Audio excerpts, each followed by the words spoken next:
Lo que vamos a empezar a estudiar es un discurso del Alter Rebbe, del fundador del movimiento Chabad, sobre Purim.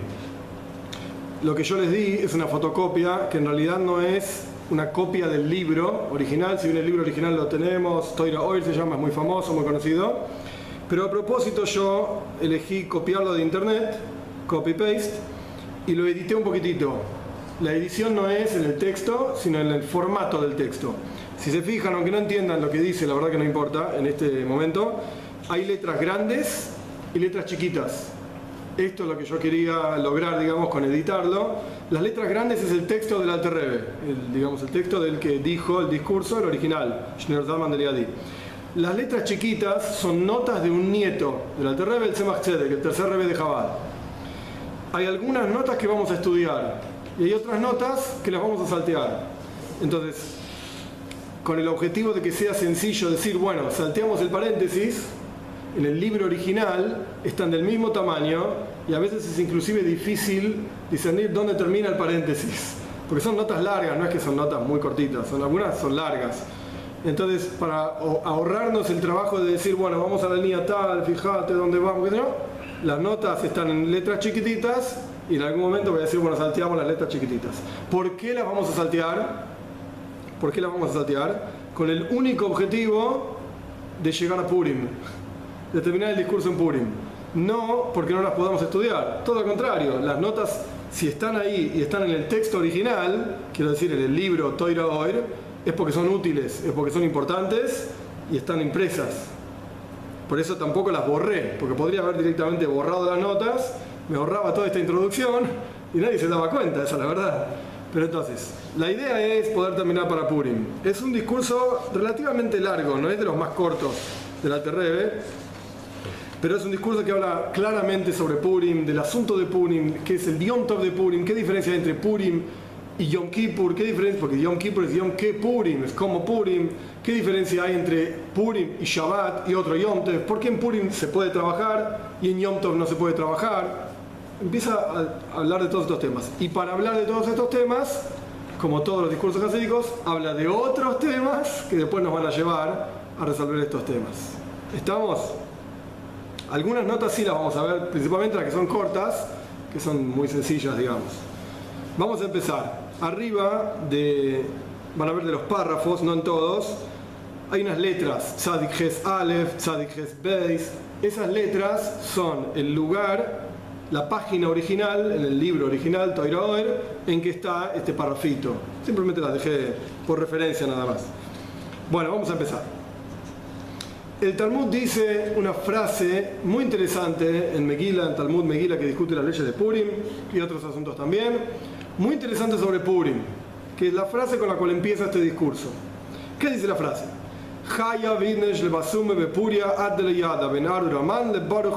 En arameo, toda persona está obligada a levasume y es emborracharse, literal, en Purim, hasta que no sepa la diferencia entre maldito sea Hamán, uno de los personajes de Purim.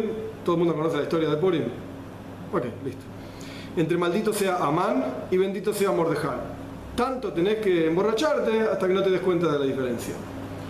Entre paréntesis cabe aclarar, hay poiskim, hay legisladores, inclusive el Ramó Moshe Serles, que es fundamental en el mundo ashkenazi, lo trae en el Shulchan Aruch, que hay gente que dice, bueno, ¿cómo haces para no saber la diferencia entre maldito sea Amán y bendito sea Mordejai? Andate a dormir. Cuando dormís no discernís entre una cosa y la otra. Como que no todo el mundo está de acuerdo que hay que emborracharse, pero el texto dice eso. E igualmente en el discurso no se va a discutir el tema del borracho o no borracho, no es el momento. Tzrihim lehovin, tenemos que entender, ¿por qué la alegría de Purim es mayor todavía que la alegría de Yom Tov?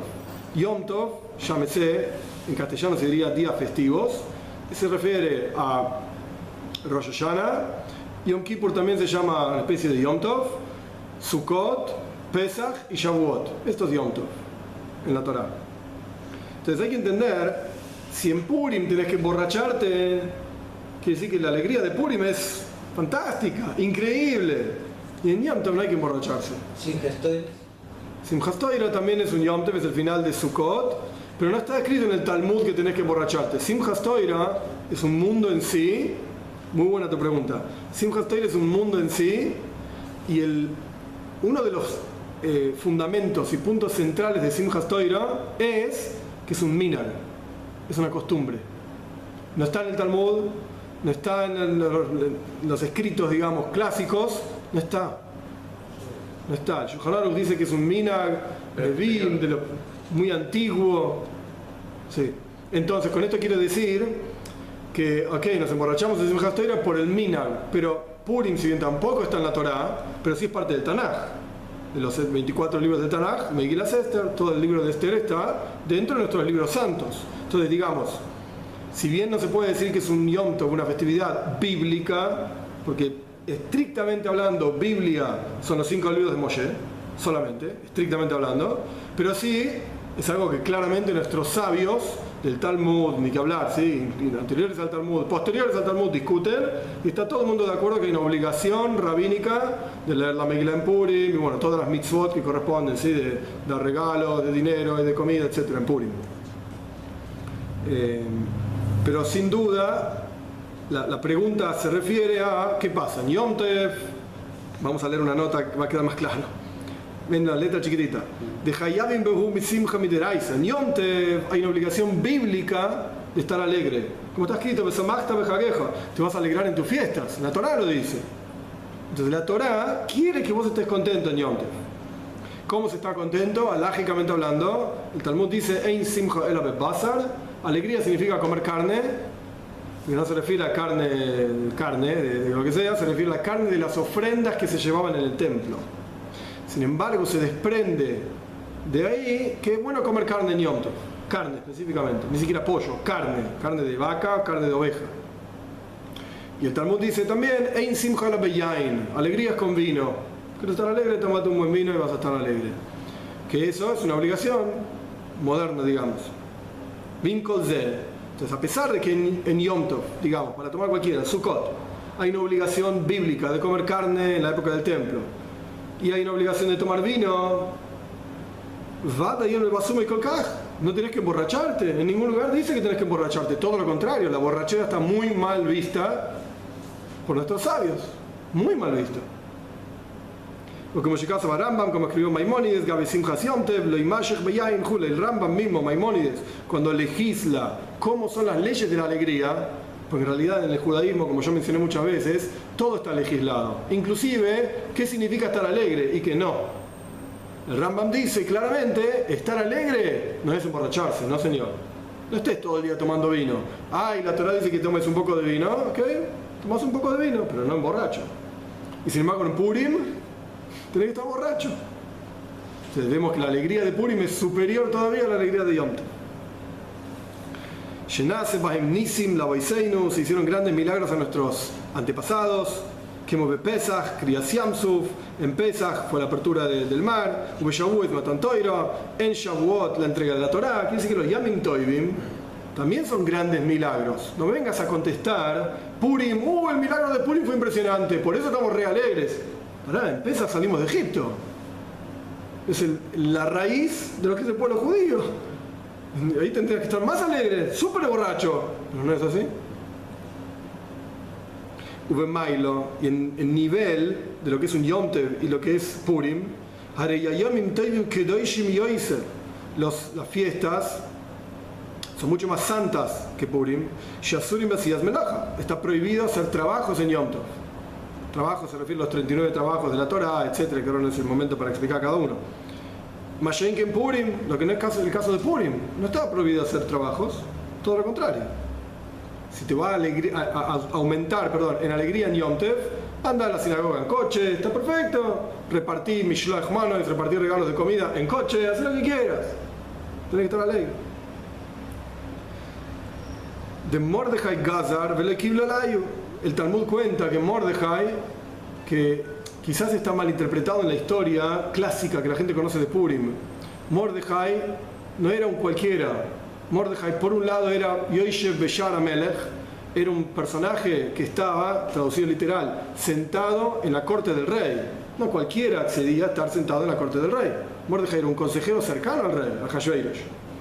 Y por el otro lado, era el Rosh Sanedrin, era la cabeza del Sanedrin en la época. El pueblo judío estaba en exilio, para ubicarnos en el tiempo, ¿sí? Aproximadamente 2500 años atrás, eso más, o menos, el pueblo judío salió de la tierra de Israel tras la destrucción por los babilonios del templo, del primer templo, se fue a Babilonia y estaban ahí esclavos. Estuvieron 70 años en Babilonia, después volvieron a Israel, construcción del segundo templo y bueno, continúa la historia. Ahora bien, el pueblo judío estaba en exilio y aún en el exilio tenían líderes espirituales, estamos hablando, ¿sí? Inclusive políticos. Mordejai era el líder supremo, por excelencia, del pueblo judío. Dice que no era un personaje más, un tipo más que andaba por acá y por allá. ¡Qué buen hombre! No. Mordejai estaba muy bien posicionado.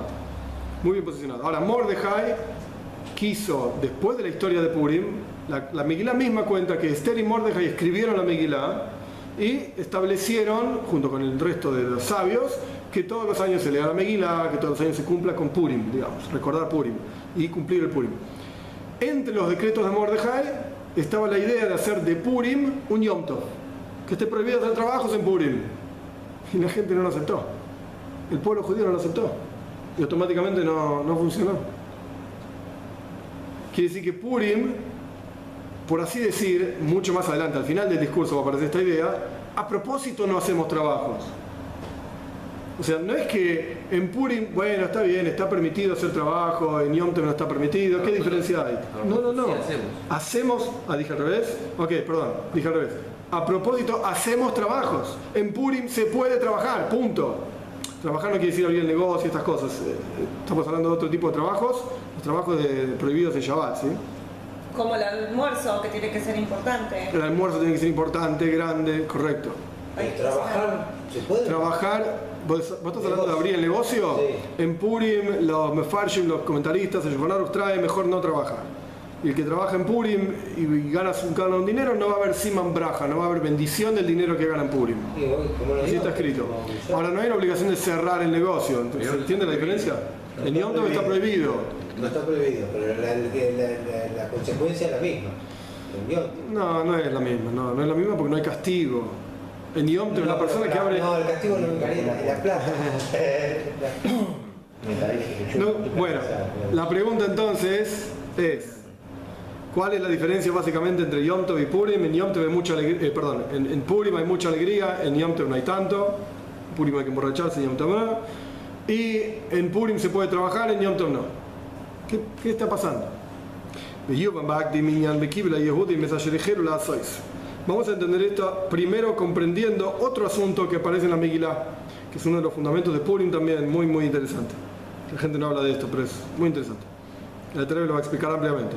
La Megilá dice, hacia el final de la Megilá, dice, Bekibel, traducción literal, aceptaron los judíos aquellos que comenzaron a hacer. Eso es lo que dice la Megilá, el texto. La traducción simple, muy muy simple, sin entrar en las palabras de nuestros sabios que vamos a ver ahora, la traducción muy simple es, bueno, el pueblo judío aceptó que esto fue un milagro enorme, que se salvaron todos y aceptamos año tras año festejar Purim. Qué lindo. Nos salvamos este año, el año que viene festejamos. Esto es lo simple. Pero el Talmud discute esta frase y el Talmud dice, Pirush Heilu Harinu Beshas Matan Torah. ¿Cuándo empezaron a hacer algo que aceptaron realmente en Purim?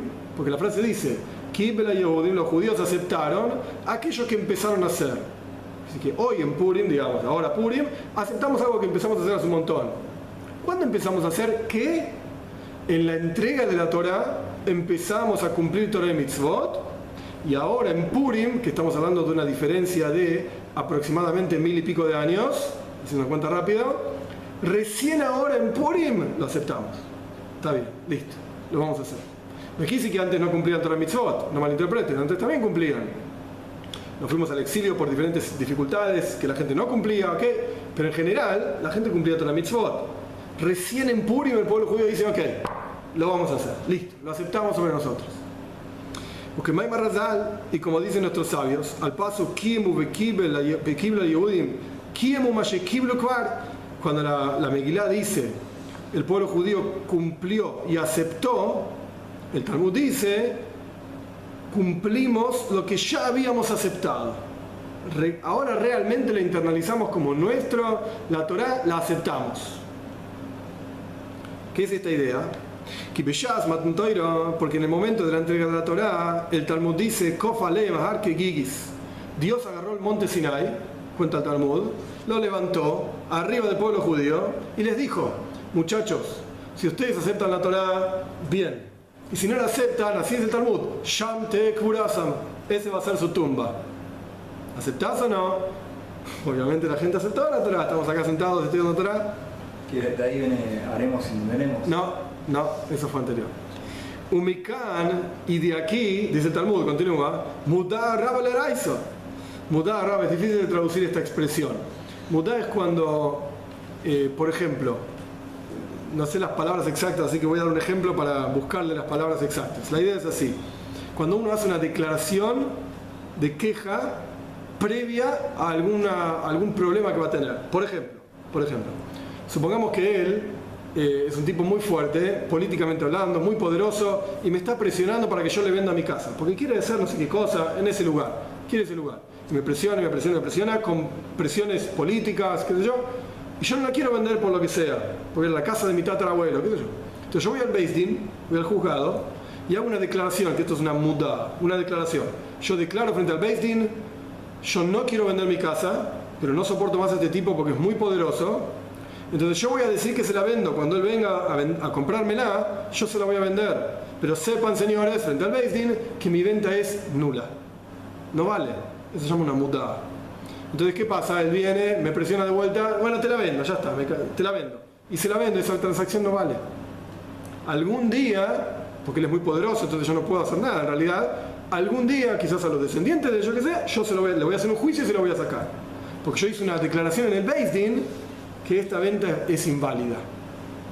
Eso se llama una mudá. Ahora bien, ¿qué pasó en el monte Sinai? ¿El pueblo judío aceptó la Torá contentos, todos sonriendo, bailando? No. Dios le puso la montaña en la cabeza y si no te mato, así de sencillo. Acá es una gran declaración que el pueblo judío no aceptó la Torá. No la queremos. Pero fuimos forzados. ¿Qué quiere que haga? ¿Estamos? Bien. Pero, continúa diciendo Talmud, en la época de Hashveirosh, el pueblo judío aceptó la Torá por voluntad propia. Nadie lo forzó. ¿Se entiende lo que es Purim? Es muy poderoso. Es más allá de la fiestita y la matraca y golpeamos cuando decimos amar. Es el momento en que el pueblo judío, por motus propio, por motivación propia, aceptó Torah y Mitzvot. Y está escrito en el Talmud que, sí. Que Hashem puso la montaña y la Sí, señor. Sí. Ahora bien, esto es lo que el Alter Rebbe, digamos, citó el Talmud. Hay que entender,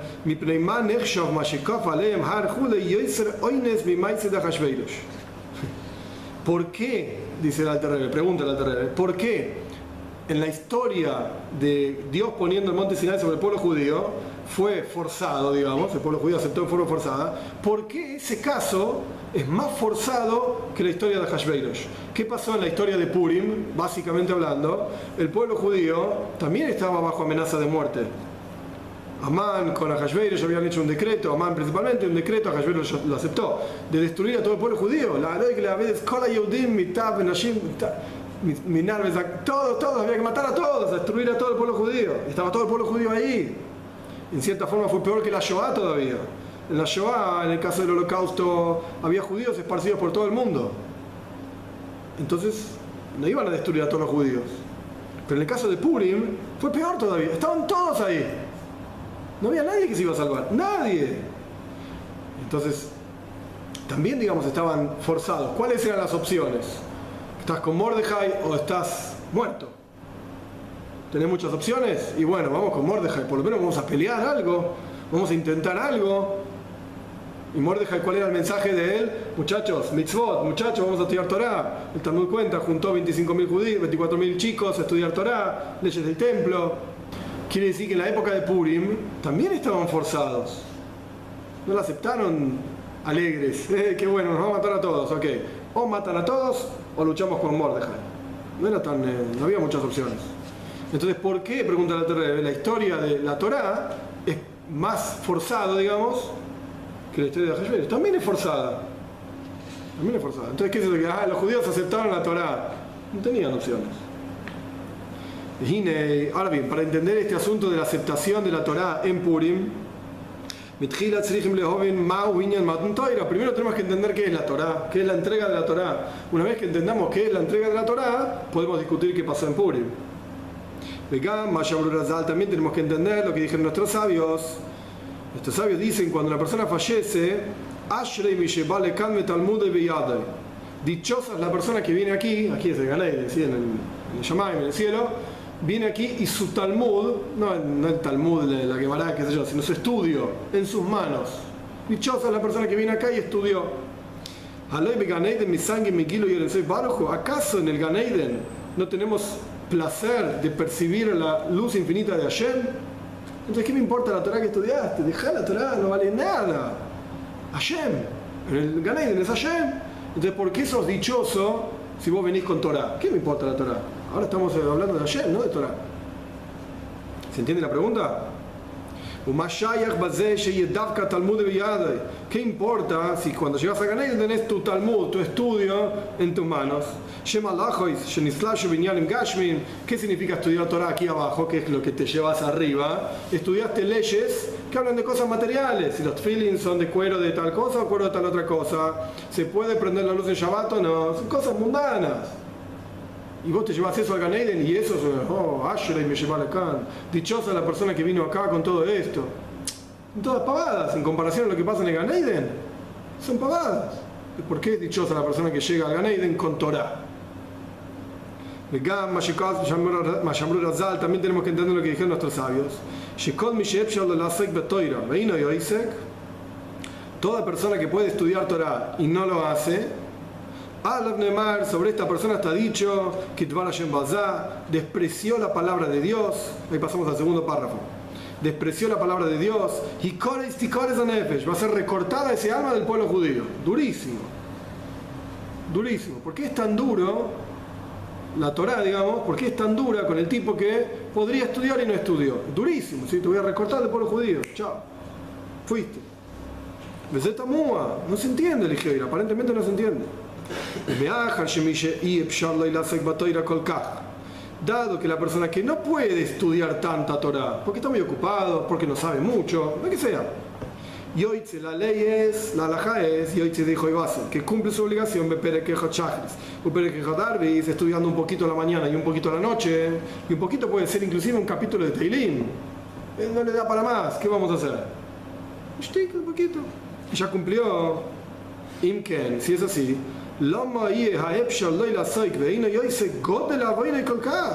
¿por qué el tipo que sí podía estudiar y no estudió es tan terrible el pecado? El que no podía estudiar somos recontra indulgentes. Deja, decir Shema Israel a la mañana y decir Shema Israel a la noche y estás bien, flaco, no te preocupes, está todo bien con vos. Vos podés estudiar Torah, te vamos a recortar del pueblo judío si no estudias. Es como que hay mucha diferencia entre una cosa y la otra. Demasiada. No hay comparación una cosa con la otra. Vamos a decir sobre este tipo que podía estudiar y no estudió, lo vamos a recortar del pueblo judío. Es muy fuerte. ¿Por qué para tanto? Bien, después de todas las preguntas, como todos los discursos hasídicos que empiezan con montones de preguntas, ahora vamos al asunto. Para entender este asunto, la Torah se llama, en la Torah mismo, Shlomo Melech llama a la Torah Meshal Kadmoini. No quiero traducirlo literal porque el Alter Rebbe lo va a explicar, pero Meshal quiere decir ejemplo y Kadmoini quiere decir de antaño, el ejemplo de antaño. Shlomo Melech, el rey Salomón, llama a la Torah el ejemplo de antaño, como está escrito, como dice Shlomo Melech, como dice el ejemplo de antaño, de los malvados sale la maldad. Ahora explico esto, ¿sí? Y esto es lo que está escrito en la Torah, no por Shlomo Melech, sino en la Torah misma, y Dios se lo puso en sus manos. El Talmud, cuando habla de este versículo, de esta idea, explica lo siguiente. No voy a entrar en todos los detalles de las leyes, porque es todo un tratado talmúdico, no es el momento ahora. Pero la idea es así: cuando una persona mata a alguien sin querer, Por ejemplo, estaba subiendo una escalera y se cayó de la escalera porque se rompió la escalera y se cayó arriba de un tipo y lo mató. Sin querer, 100%, sin querer.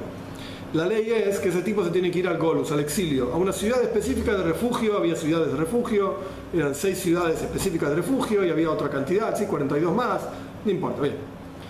Se tenía que ir a una ciudad de refugio. ¿Por qué se iba a la ciudad de refugio? Porque si no, el Goy el Adam, el vengador del familiar, digamos, de este tipo muerto, lo podía matar. Pero si estaba en la ciudad de refugio, no lo podía matar. Así es la ley. Bien. La Torah cuenta que Elohim ina leyado, y Dios te lo presentó en tus manos, digamos. Y el Talmud da un ejemplo de esta idea de que Dios te presenta una situación en tus manos. El Talmud da el siguiente ejemplo. Un tipo mató a propósito, un asesino, mató a propósito, pero no hubo testigos o no lo advirtieron apropiadamente. La Torah, para que una transgresión valga, digamos, cuente como transgresión, tiene que haber 2 condiciones fundamentales. Que esto es una clásica malinterpretación de la gente. Si vos lees la Torah literal y no sabés de lo que estás leyendo, suena que a más de la mitad de la gente se la mata en el juzgado. Tocaste esto en Shabbat, te matamos. Hiciste esto, te matamos. Hiciste aquello, te matamos. Chao. No sé ni cómo es judío, si se mataron a todo el mundo. Eso es lo que suena. Pero tiene que haber 2 condiciones para que esto pase. Condición número 1, tiene que haber testigos. Que vean, por ejemplo, un asesinato. Que vean un asesinato. No que escuchen, que les parezca, que lo vean. Lo vean. Condición número 2, los testigos, es una discusión del Talmud, pero los testigos tienen que advertir al asesino instantes antes, e instantes quiere decir 3 segundos, antes de que vaya a matar. No mates, porque está prohibido por la Torah, y si matas el castigo es tal. En el caso del asesino es que le corta la cabeza. No lo hagas. Y el asesino tiene que decir, no importa, lo voy a hacer igual, y lo mata. Si no se dieron todas estas condiciones, no matan a nadie. No, correcto. El Talmud dice, un Beis Din, un juzgado, yo lo mencioné muchas veces, un Beis Din que mataba a una persona porque lo encontró culpable, cada 7 años era un Beis Din asesino. E inclusive una versión dice cada 70 años, Beis Din asesino. Quiere decir que no, prácticamente nunca pasaba. Prácticamente no. Bien, explicado esto, vamos para atrás. Un tipo mató a alguien, un asesino, mató a alguien a propósito, pero no hubo testigos o no se lo advirtió. A ese tipo no se lo puede castigar. Ahora bien, un tipo mató a alguien sin querer, pero tampoco hubo testigos, por lo tanto tampoco se puede ir a una ciudad de refugio, porque no se lo juzga. Si no hay testigos, no hay juzgamento, no hay juicio. Entonces no se puede ir a una ciudad de refugio. Entonces, ¿qué hacemos con estos 2 tipos? Ninguno de los 2 recibió el castigo que le corresponde. ¿Qué hace Dios? Los junta, así es el Talmud, los junta en un hotel, y a uno, al asesino, lo sienta abajo de una escalera, y el otro está subiendo la escalera, estaba lleno el hotel, ¿sí? La gente tomando copas, lo que sea, se rompió la escalera, se cayó arriba del otro. El asesino murió, porque se le cayó un tipo en la cabeza, y el otro, el hotel estaba lleno y vio todo el mundo que cayó sin querer, y se va al exilio. Dios acomoda todas las cosas para que todo salga bien. Esto es lo que se refiere a Elohim ina leyado. Y a esto se refiere este versículo. Dios te lo prepara, digamos, ahí prepara todas las circunstancias para que todo sea como corresponde. Y a esto se refiere el Talmud cuando trae el Meshal HaKadmoin, este versículo que yo traje anteriormente, que lo dice acá, del ejemplo de antaño. Mi resha y mi etzeresha, de los malvados va a salir maldad. Vos, asesino, que mataste a propósito y no te pudimos castigar, digamos, el Beis Din abajo, el juzgado terrenal no te pudo castigar, yo, dice Dios, me voy a encargar de vos, no te preocupes. Y te voy a cobrar lo que realmente te corresponde cobrarte. Que en este caso es la muerte, porque el tipo era un asesino. Este es el Meshal HaKadmoin, esto es la Torah entera, que habla, digamos, de cómo Dios acomoda todas las cosas en el momento adecuado, en la forma adecuada. También Shlomo Amelech, el rey Salomón dijo, para entender ejemplo, o sea que la Torah es un ejemplo. Ahora bien, ¿un ejemplo de qué?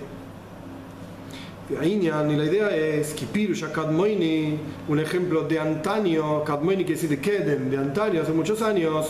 Hainu Kadmoini Sheloilam, se refiere a Dios, que es el eterno. La Torah es un ejemplo de Dios. Estudiando la Torah, ahora vamos a ver más detalles, pero estudiando la Torah, lo que estamos haciendo realmente es estudiarlo a Dios. La Torah nos muestra qué es Dios, quién es Dios. que se refiere a la luz infinita de Hashem misma, Hashem mismo.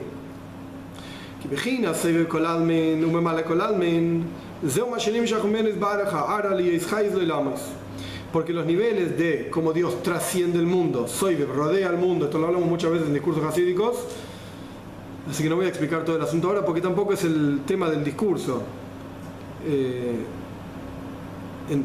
Está mencionado en innumerables discursos hasídicos estas ideas de cómo Dios trasciende el mundo, cómo Dios llena el mundo, no son más que reflexiones divinas para hacer vitalidad de los mundos, o sea, cómo Dios se expresa, digamos, para darle vida al mundo, para crear el mundo y que el mundo exista. Si es así, que tanto Soiver Kolalmin, Memale Kolalmin, como Dios trasciende el mundo, como Dios llena el mundo, es algo que tiene relación con el mundo. O sea, es como de vuelta, Dios crea el mundo.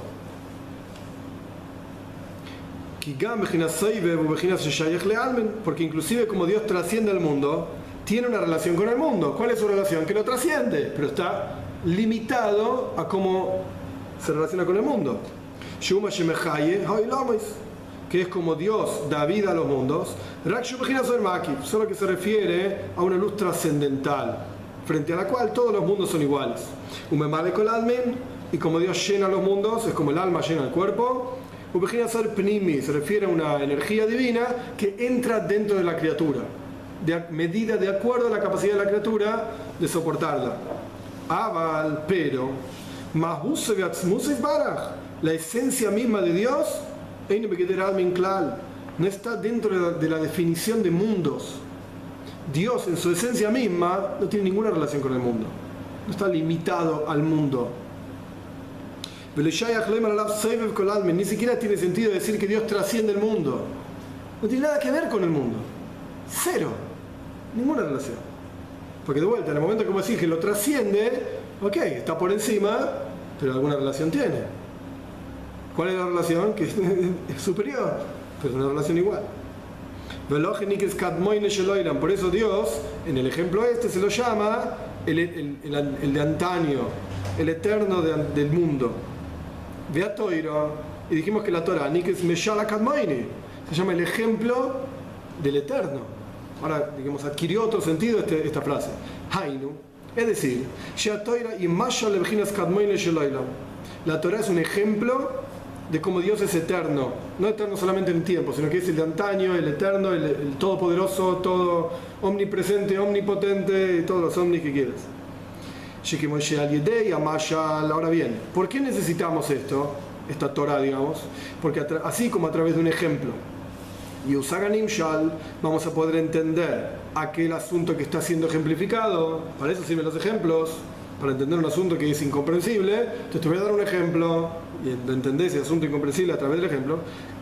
De la misma manera, a través de que tu estudio está en tus manos, realmente te lo llevaste con vos, vas a tener el mérito cuando llegues al Gan Eden, al paraíso, después de los 120 años, a tener una revelación de un rayo y de la luz del Dios mismo. Lo que trasciende totalmente a esta energía divina que trasciende el mundo y a esta energía divina que llena el mundo. Es decir, ¿qué significa que es dichoso el tipo que se va a Gan Eden con Torah? Porque a través de la Torah podés captar la esencia misma de Dios. No como Dios se muestra, sino lo que Él realmente es. Eso solamente a través de la Torah. Por eso el Talmud dice, dichosa la persona que viene a Gan Eden con Torah, porque ese tipo va a poder entender a Dios, va a poder captar, que no me pregunten porque yo no estoy ahí, pero algo va a poder captar de la esencia de Dios. Una cosita, en el Kitsur dice que no tiene tiempo, que hay gente que está muy ocupada, que tiene que trabajar demasiado y que no tiene tiempo ni siquiera para leer un capítulo, por lo menos tiene que leer un versículo antes de irse a trabajar. La halajá es como yo mencioné anteriormente, la Torah lo citó. Claro, Pere Kejot Shachris, Pere Kejot Arbis. Un poco a la mañana, un poco a la noche. Sí, un poco a la mañana, un poco a la noche.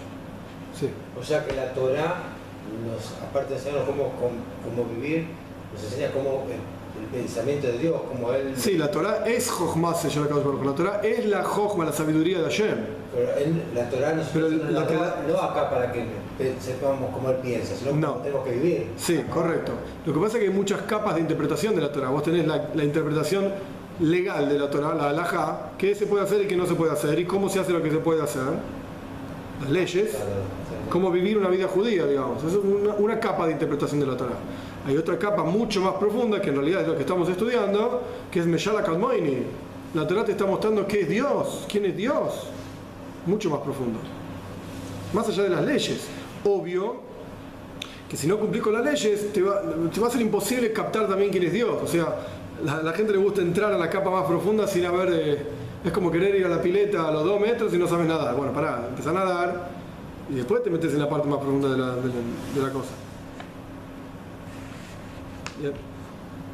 Bien, claro que esto es una continuación del versículo de la frase anterior. A través de la Torá, que es Meshal HaKadmoini, que es el ejemplo del Eterno, digamos, de Dios mismo, vamos a poder entender en el Gan Eden lo que trasciende el mundo, lo que se inviste dentro del mundo, como Dios es la esencia misma de él.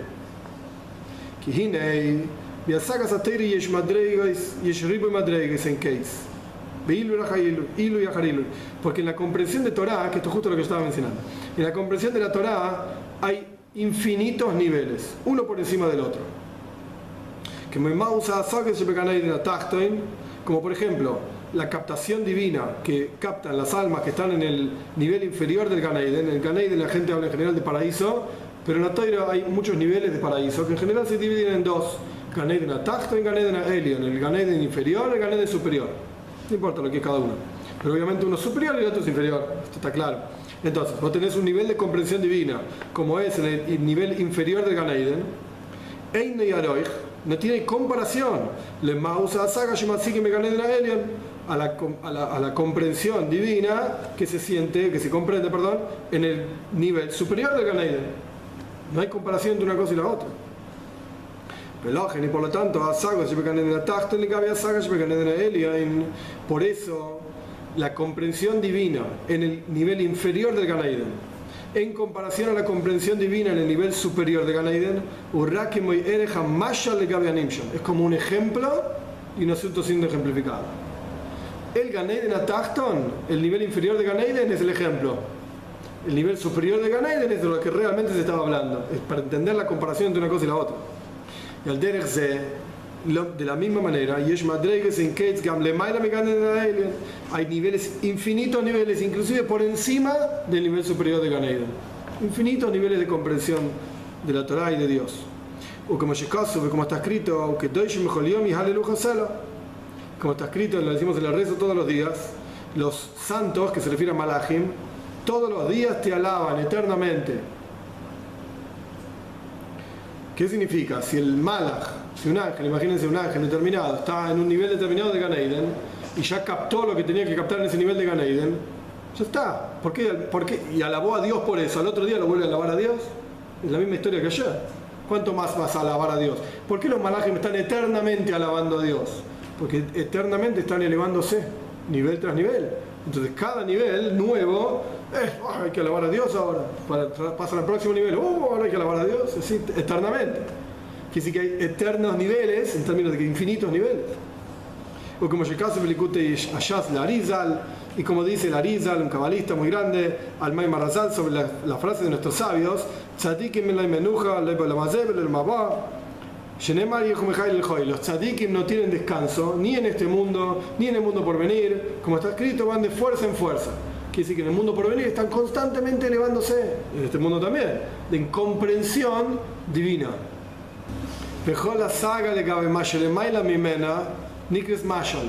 Y toda comprensión en comparación a la que está por encima de esa se llama un ejemplo. A pesar de que vos estés en un momento determinado en un nivel que decís wow, qué espectacular, ese nivel no es más que un ejemplo del que está por encima de ese nivel. Es como Pepeao, que este es la antesala del mundo por venir. Algo así. Por eso está escrito sobre Shlomo Amelech, Vaidaber Shloishes Alafim Mashal. Shlomo Amelech decía 3000 ejemplos.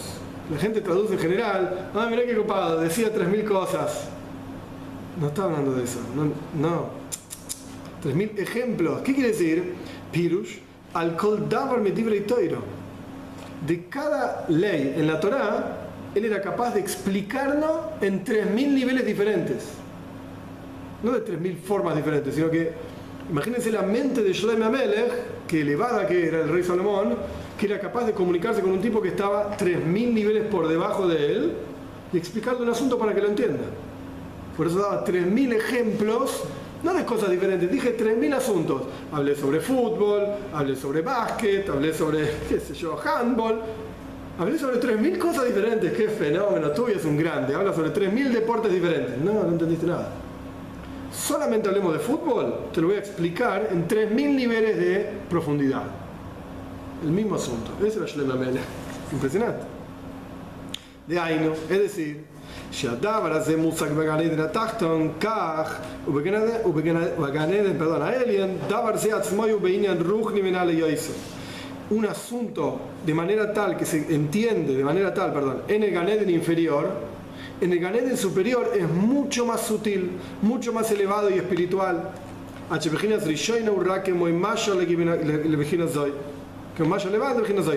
punto tal que el nivel anterior, el Gan Eden inferior, es como un ejemplo de lo que es superior. Y así Shlomo Amelech comprendió Shloishes alafim madreiges al kol davar medivrei toira, 3.000 niveles de cada cosa de la Torá. Impresionante, ¿sí? Impresionante el pensamiento nada más. Uvehemes, y en realidad Shlomo Amelech fue el más inteligente, ¿ok? Nemar y aleluja sela, blikates, en realidad está escrito, eternamente te alaban. Quiere decir que no tiene límite. No es que 3.000 es el límite. Shlomo Amelech llegó a 3.000, ¿ok? Muy bien. Pero en realidad es Ein Sof. No tiene límite. Vezeu, y esto es lo que significa que decimos en los rezos todos los días en un Teilim, Velitbunasa y el Mispar, la comprensión divina no tiene número. Es infinita. Ahora bien, Oraiso Mejoch Menafkas. Zohar dice, la Kabbalah está explicado que la Torá surge de la sabiduría divina. Mejoch Menafkas, sale de la sabiduría divina. Y es la raíz, la Torá es la raíz y la fuente de todos estos niveles de comprensión mencionados, los de Shlomo Amelech y los infinitos, todos, los Malachim, Gan Eden Elyon, Gan Eden Tachton, todo. Como está escrito en la Torá, Venar Yoitzeme Eiden, y sale un río del Eiden. Al comienzo de la Torá cuenta que era el Gan Eden. Bueno, el Eiden en realidad es el nivel de Jochma. Y hay un río que sale de Jochma, que proyecta ese nivel de Jochma, de sabiduría divina, en infinitos niveles. Ahora bien, la sabiduría suprema divina misma es como un ejemplo de Dios. Que nosotros decimos, es incomprensible la sabiduría divina suprema. Sí, eso es nada. Es como un ejemplo de lo que realmente es Dios.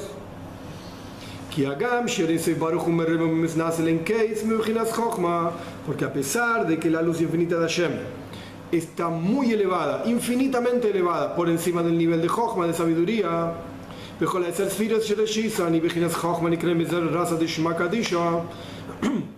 y las 10 sefirot, que ahora no importa qué significan, si son expresiones, emanaciones divinas, como Dios se nos muestra, cuya primera sefirá, el primero de esa lista, digamos, de 10, es Jochma, que sí que es algo elevadísimo, increíble. En el Zohar, Jochma se lo llama Raza de Shema Kadisha, el secreto del santo nombre de Dios. Ahora bien, ¿qué quiere decir el Zohar cuando dice que Jochma es el secreto del santo nombre de Dios? Que como el nombre de una persona, que el nombre de una persona no toca la esencia misma de la persona. Es solamente una interfaz entre la persona y el resto del mundo. Y solamente como llaman a esta persona. ¿Es la esencia de esa persona? No. Totalmente lejano a esa persona. Mikol Makom, salteo de paréntesis. Mikol Makom, entonces, a ver. El Alter Rebbe está haciendo una pregunta en realidad, que es difícil a veces darse cuenta, pero el Alter Rebbe está preguntando lo siguiente. Ok, muy bien. Tenemos la Torá, es Meshara Kadmoini, es el ejemplo del eterno de antaño, qué sé yo. Y la Torá, el ejemplo de Dios, ¿no? Y la Torá es Jochma, es la sabiduría divina y tiene miles y miles, infinitos niveles de comprensión y profundidad. ¡Qué bueno! Pero dijimos que toda esa infinitud, que es Jochma, que es la Torá, la sabiduría divina, dijimos que no es más que como el nombre de Dios, como un ejemplo de Dios. Es gordish, es nada, frente a la esencia misma de Dios. ¿Estamos? Entonces, lo que pregunta el Alter Rebbe es, ok, si la Torá, que es increíble y ya de vuelta la que describimos, infinita, todo lo que quieras, es nada frente a Dios, ¿cuál es el vínculo que hay entre Dios y la Torá? No tendría que haber vínculo. Dios tendría que ser infinitamente superior a la Torá y tendría que ser imposible siquiera describir a Dios ni hablar de un ejemplo de Dios tampoco, porque es infinito Dios, no hay ejemplo que valga. Entonces, ¿por qué decimos que la Torá es un ejemplo de Dios? ¿Por qué decimos que Jochma, por eso se metió en esto, que la raíz de la Torá es un ejemplo de Dios? No, está totalmente alejado de Dios, es nada frente a Dios, ¿se entiende? Entonces, ¿qué relación tiene Dios con este nivel de Jochma? ¿Qué relación tiene Dios con la Torá? ¿Por qué la Torá es un ejemplo de Dios? Ahora explica. Pasamos a la segunda columna. Sin embargo, Dios, la luz infinita de Dios, reside y se inviste en este nivel que se llama Jochma Ilá, la sabiduría divina. Se inviste Dios ahí, se expresa Dios ahí. Como está escrito, Havaye Bejochma, es un versículo, Havaye Bejochma y Asadares. Dios, la traducción literal del versículo es: Dios con sabiduría fundó la tierra. Ok, Dios es muy sabio, qué lindo. En realidad está diciendo que Dios se inviste dentro de Jochma para darle vida a todos los mundos, para darle vida al resto de los Sefirot, a la Torah, etc. Y por lo tanto, por eso la Torah, que surge de este nivel de Jochma, se llama el ejemplo de Dios, porque ese nivel de Jochma, en ese nivel de Jochma reside la luz infinita de Hashem. Ahora bien, uno puede volver a preguntar, ¿y cómo? Recién me explicaste que no había comparación entre una cosa y la otra, que uno es infinito y el otro al fin y al cabo no es más que Jochma, o que es el nivel superior de Jochma, sabiduría divina, que es infinito, todo lo que quieras, pero es nada frente a la esencia de Dios. Es como un nombre frente a una persona. La respuesta es que eso es la sabiduría del Tzimtzum. El otro no lo dice acá claramente, pero esto se refiere al Tzimtzum. Esto es la paradoja de lo que significa Tzimtzum. Tzimtzum quiere decir contracción. Dios se contrae a sí mismo para revelarse en el nivel de Jochma. Y empieza, digamos, todo lo que se llama el Seder Ishtalshelus, la cadena de todos los mundos y niveles, de ahí para abajo, que son infinitos niveles, infinitos mundos y qué sé yo, qué sé cuál. Empieza en ese nivel de Jochma.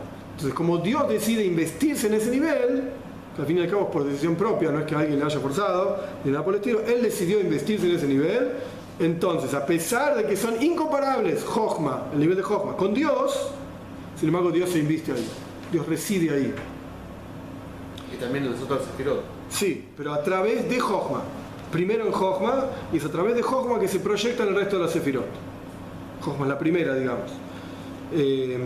Y por eso es que la Torá que sale de Jochma es un ejemplo de Dios, porque Dios está ahí adentro. Así que muy a Mashal, y ahora viene la explicación más clara todavía. Así como un ejemplo concreto, a pesar de que no es igual, digamos, al asunto siendo ejemplificado, acá la traducción literal sería: a pesar de que el ejemplo no tiene la misma esencia que el asunto siendo ejemplificado. Porque cuando uno da un ejemplo, si vos seguís hablando del mismo asunto, no es un ejemplo, no sirve para nada. Es como, y esto pasa con los chicos, cuando te dicen, bueno, ¿y qué significa una mesa? ¿Una mesa es una mesa? Es sabido, no podés definir una cosa con la misma palabra que esa cosa. Viola las reglas de la definición. Claro, ¿cómo definís una mesa? Bueno, podemos decir, no sé, una tabla con 4 patas. Ah, ok, eso se llama mesa. Bueno, es una definición muy básica, pero es una definición. No podés usar la misma palabra para definir la palabra. Ok, entonces, el caso del Mashal, esencialmente hablando, el ejemplo no tiene nada que ver con el asunto siendo ejemplificado. Nada que ver. Porque si no, no es un ejemplo. Si no, estás hablando del mismo asunto. Im kol ze, sin embargo, hanim shal melubash besecha mashal. el asunto siendo ejemplificado está investido dentro del ejemplo. Está ahí adentro. De manera tal que vos a través del ejemplo llegás al asunto que realmente querías hablar. Y solamente en el ejemplo y a través del ejemplo es que se entiende el asunto que querías hablar realmente. De la misma manera, la sabiduría divina y la Torah que surge de la sabiduría divina es una ropa para Dios. Siempre un asunto fundamental, volvemos en realidad al punto básico de que porque Dios quiso que sea así. Porque Él quiso investirse en ese nivel a través de este famoso nivel, este famoso método que se llama tzimtzum, contracción, lo que sea que quiere decir, pero al fin y al cabo porque Dios quiso. Porque si vamos a la matemática de la cosa, Jochma no es infinita frente a Dios. Jochma es una cosa que está definida y concreta, que tiene la forma de sabiduría, y es sabiduría y no vina, no es comprensión, no es das, no es entendimiento, es Jochma. Por eso se llama Jochma, se llama sabiduría y no se llama bondad, porque Jochma es Jochma y bondad es bondad. Entonces ya tiene cierta definición, tiene una forma determinada. Entonces frente a Dios, que es el verdadero infinito, Jochma no es infinito. Entonces ¿cómo puede ser que el infinito se invista dentro de lo finito, digamos? Bueno, porque Dios quiso, eso es el tzimtzum. Es una paradoja. O como Shekasov, hoy Teorca Salma, como está escrito que Dios pone a la luz como una ropa. Hay una energía a través de la cual uno puede captar a Dios. Logen, por lo tanto, a través del estudio de Torah,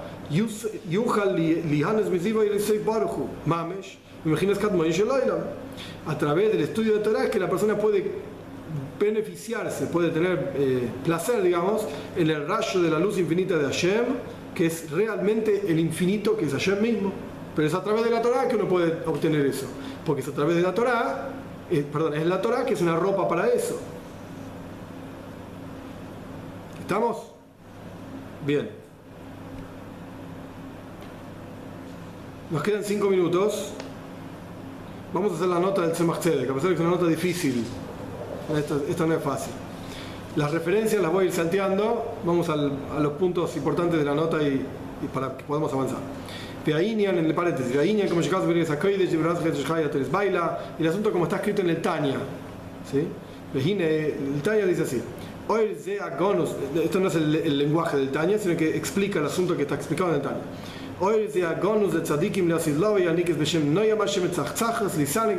Hay una luz oculta para los tzadikim, que se refiere a la luz primaria que Dios crea al principio de la creación. La primera frase, y ahí hoy Dios dijo que sea la luz, es esta luz, esta energía divina que está oculta para los tzadikim en el futuro por venir, que se llama el placer de Hashem, para tener placer en Hashem, etc. ¿De dónde sale esta luz? Atik. En Kabbalah se habla de 2 niveles, Atik y Arich, que ahora no importa todo el detalle que es cada uno, están por encima de Jochma. Atik es el superior, se llama Atik Yoimin, que Dios está removido de todas las cosas. Se lo suele llamar también el antiguo de días, el anciano de días, en el Sefer Daniel aparece. Y Ari Hampin es el próximo nivel, que literalmente significa las caras largas. Ari Hampin, sea lo que fuera que quiere decir, no importa, es el nivel intermediario entre Atik y el mundo, no importa. Se llaman entre los dos, se llaman Keser. El nivel de Keter, la corona divina, son Sfirot, ¿sí? Yo me río porque no piensen que yo entiendo esto tampoco. No lo entiendo tampoco. Claro, porque Keter está sobre Jochma. Correcto, claro, Keser, sí. Keser tiene primesa Keser, Hitzonisa Keser. La parte interior de Keter es Atik, la parte exterior de Keser es Arich. Imagínense, este es el nivel de esa luz oculta que Dios ocultó para los tzadikim en el mundo por venir, viene de este nivel de Atik, se llama así, de este nivel de Atik, que se llama Pnimis HaKeser, de Hine. Ahora bien, la voluntad divina es aquello que trasciende y se llama Soivev Koladmin, trasciende todos los mundos, como está escrito aquí, allá, etc. Por lo tanto, Keser, que se llama, traduce en general como corona, que es la sfirá superior, Milashin Kistru es Binyamin, es como una corona que rodea a la persona. Por eso se llama corona, la principal sfirá, digamos, la más elevada, quiero decir. Y dentro de Keser mismo tenés 2 niveles, como Keser trasciende a toda la creación y la rodea, que eso es Ari Hampin, y como Keser en realidad no tiene relación con la creación, en absoluto. Y eso es Atik Yoimin. El nivel superior de Keser, Pnimius HaKeser, se llama lo más profundo del nivel de Keser. Y esto lo que se llama en Kabbalah el nivel inferior de la Ein Sof, lo más bajo de Dios, por así decir, es Atik Yoimin. Por eso ni siquiera se lo puede llamar como raíz de las criaturas. No tiene nada que ver con las criaturas, es Dios, es un pedazo de Dios, digamos, lo más bajo de Dios. Y por eso se llama Atik Yoimin, por eso se llama así, con ese nombre que traducido literal es el anciano de días, porque Daniel en una profecía lo ve a Dios como un viejo, un anciano de barba blanca, qué sé yo. ¿Por qué se llama Atik Yoimin? Porque es Ne'etak, Benibdal, está separado de todo lo que tenga que ver con el mundo, separado del tiempo, separado de todas las cosas, del espacio, etc. Y esto es lo que se llama Kadmoine Shel Olam. Esto es lo que el Alter Rebbe menciona o llama el eterno, el nivel de Keser, de Pnimis HaKeser, quiere decir, lo más profundo de Keser, que no tiene relación en absoluta con todos los mundos y está por encima de todos los mundos, y inclusive está por encima de Soivev Kol Almin, trasciende todos los niveles que ya mencionamos. Inclusive, ok, esto ya lo explicamos. Bien. Ahora bien, ¿cómo los tzadikim pueden obtener ese nivel de Atik Yoimin en el Gan Eden, etc.? Los tzadikim tienen el mérito de recibir esa revelación divina a través de levushim, de ropajes que se generan de la Torah y las mitzvot. Nosotros acá abajo, cuando hacemos una mitzvah, como está explicado en el Tanya, dice el Tzemar, cuando hacemos una mitzvah, lo que estamos haciendo es obtener una ropa que nos va a ayudar a poder a captar ese nivel de Atik en el Gan Eden. Si no son como unos anteojos. Si vos querés mirar el sol, no vas a poder verlo, te va a molestar. Te pones unos anteojos negros y mirás el sol y decís qué lindo que es el sol. Bueno, lo mismo pasa con este nivel de Atik Yoimin en el Gan Eden. Si el tzadik va a querer estar ahí sentado en el Gan Eden y percibir a Dios y disfrutar de Dios, no va a poder. ¿Cómo va a poder hacerlo? A través de una ropa que adquiere a través del estudio de Torah acá abajo y de la observancia de mitzvot acá abajo. Por eso la Torah se llama Meshara Kadmoini. Por eso la Torah se llama aquello que te permite comprender y captar a Dios, a la esencia misma de Dios. Como una ropa que te permite disfrutar, con esos anteojos negros que te permiten disfrutar del sol.